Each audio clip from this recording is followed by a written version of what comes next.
Okay, sir, box na. Sige, so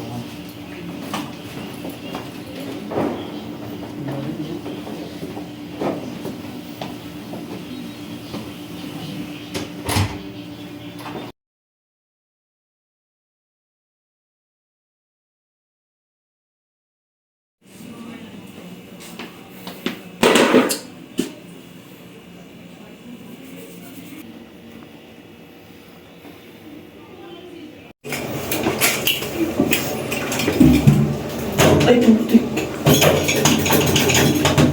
Wait. Pre, di gumagana yung flash nila tapos barado pa.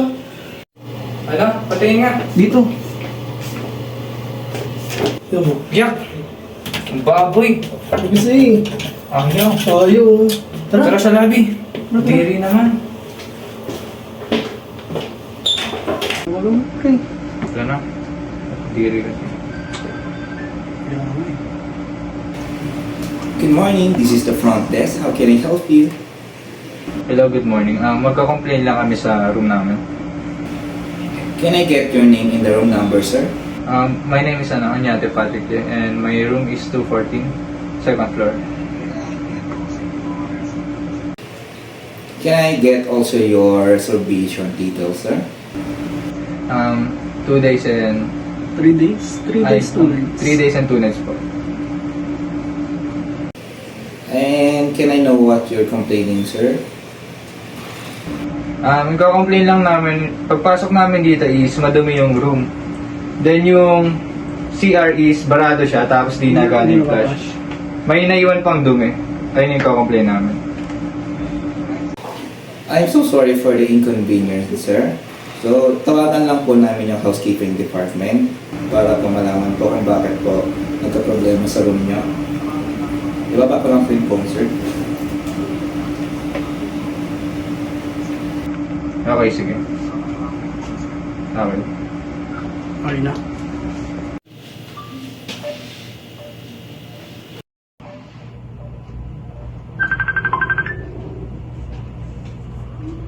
Hello, this is the housekeeping department.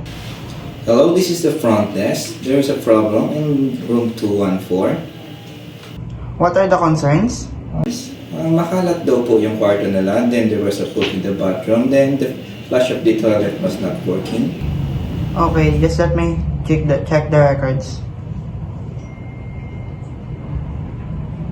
Upon checking our records, it said that the room is not yet ready to occupy and the cleaning process is not yet finished.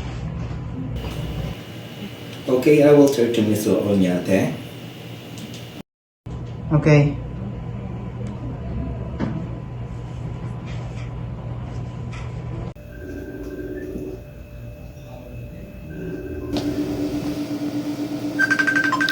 Yan, so wakas tumawag na din. Tumawag na. Sige na, pre. Hello?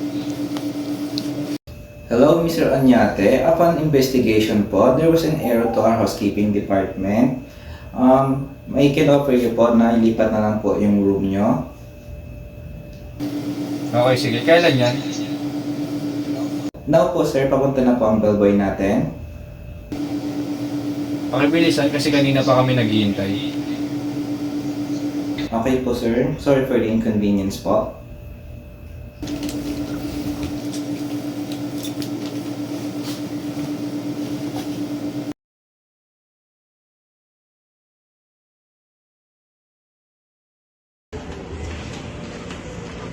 Hi, good morning ma'am. How can I help you? Hi, we have our reservation under my name, Miss De Los Santos. May I have your confirmation letter? Sure, here's our confirmation letter. Thank you, Miss De Los Santos. May I see both of your valid ID, please? Alright, these are valid ID. Thank you, Miss De Los Santos. Your information is secured within our system. Enjoy your stay. Thank you.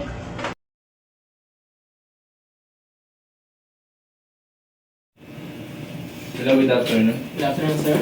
I-check out na kami. Alright. Can you please provide your name and your room number, please? My name is Anyate Patrick. Then, my room is 214. Alright, let me check it for a while. Alright, your total is 4,800, sir. Would you like pay to cash or card? Siguro card na lang, siguro. Sure.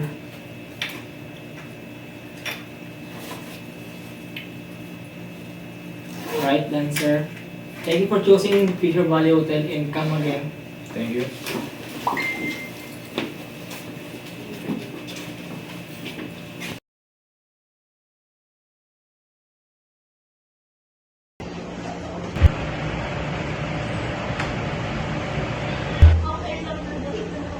Good morning. I'd like to make a reservation for a couple of nights from May 10 to May 11. Good morning, ma'am. Of course, I'd be happy to assist you with that. May I have your name, please? My name is Isha May de los Santos. Thank you, Miss Isha de los Santos. And how many adults and children will be staying with us? There will be 2 adults and 2 children. Great, thank you. We have a few room options available during your stay. Would you prefer a double room or a suite room? I think the double bedroom will be suitable for us. Perfect choice. Now, would you like a room with smoking or non-smoking room? Or is there anything else you'd like to request for your stay? We would prefer a room with non-smoking, please. Noted. And may I have a contact number or email address to confirm your reservation? Sure. My contact number is 09123-456-789 and my email address is ishamedalosantos@gmail.com. Thank you, Ms. De Los Santos. Your reservation for a couple of nights from May 10 to May 11 in a double bedroom with non-smoking room is confirmed. You'll receive a confirmation via email. Is there anything else I can assist you with? That's all. Thank you very much. You're welcome. If you have any further questions or requests before your arrival, feel free to contact us at any time. We look forward to welcoming you to the Rochester Hotel.